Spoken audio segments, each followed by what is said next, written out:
राज्य सरकारच्या लाडकी बहीण योजनेचा एकूण खर्च 46,000 कोटी रुपये असल्याचं समोर आलंय। अर्थ खात्याने 7,80,000 कोटीच्या कर्जाचा हवाल देत या योजनेवर आक्षेप घेतलाय।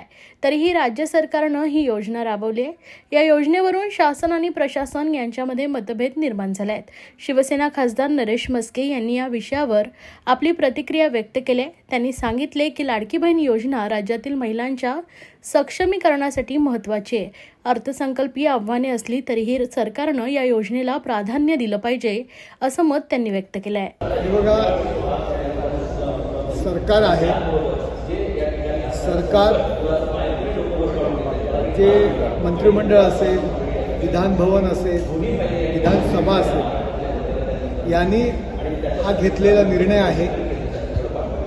आणि जरी राज्यावरती कर्जाचा बोजा असेल तरी सुद्धा राज्य हे काही शिल्की मध्ये नसतं। कर्ज घेऊन राज्य असेल, केंद्र असेल, हे सरकार सुरू असतं, महानगरपालिका असतील, आणि कर्जाचा बोजा आहे म्हणून आपण आपल्या योजना राबवायच्या नाहीत असं काही नाही आहे। ही योजना आहे, ही राज्यातील दीनदलित, गोरगरीब, कष्टकरी महिला वर्गाकरता आहे।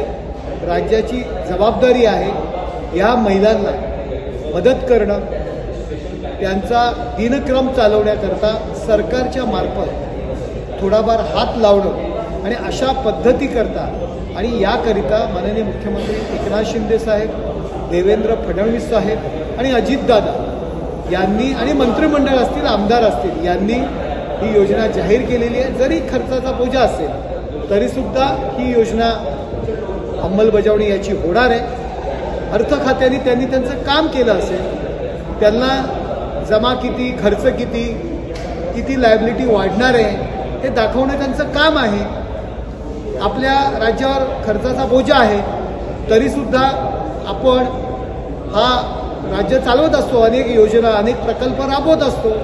शेवटी कर्ज घेणं हा काही गुन्हा नाही, हा राज्याचा कारभार असेल। वैयक्तिक आयुष्यात सुद्धा आपण कर्ज घेत असतो आणि कर्ज घेऊन आपण ते कर्ज फेडत सुद्धा असतो।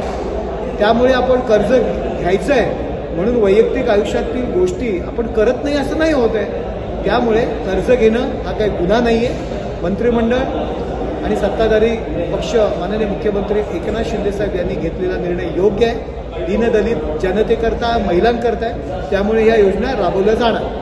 राज्याचे मुख्यमंत्री आज दिल्ली दौऱ्यावरती आहे। एनडीएतील घटक पक्ष असलेल्या सरकारसाठी केंद्र सरकारने भरीव निधी दिलेला आहे। महाराष्ट्राला निधी मिळाला नाही असं विरोधक आरोप करतायत। मात्र आज मुख्यमंत्री येत आहेत, नीती आयोगाची बैठक आहे, महाराष्ट्रासाठी धोरणात्मक म्हणून काही मोठा निधी मिळू शकेल का? हे बघा, चुकीच्या पद्धतीने विरोधी पक्ष एक नॅरेटिव्ह पसरवण्याचा प्रयत्न करतोय। महाराष्ट्राकरता भरपूर प्रचंड असा निधी दिलेला आहे। वाढवण बंदर असेल, मेट्रो प्रकल्प असतील, एमएसटीपी प्रकल्प असेल, अनेक प्रकल्प आहेत। मी गेल्या आठवड्यात सुद्धा या संदर्भात आपल्याला विस्तृतपणे माहिती दिली। काल आमचे खासदार धैर्यशील माने यांनी सुद्धा लोकसभेमध्ये याचा उहापोह केला। केवळ लोकांचा गैरसमज निर्माण करणे, महाराष्ट्रासाठी काय दिलं नाही अशा पद्धतीने प्रचार करणं हा विरोधी पक्षाचा डाव आहे। आणि महाराष्ट्रातील जनता या दिशाभूल करण्यासाठी हे प्रयत्न आहेत, परंतु यांनी काही होणार नाही आहे। महाराष्ट्राकरता जे भरभरून दिलेलं आहे ते लोकांसमोर आम्ही मांडणार आहोत।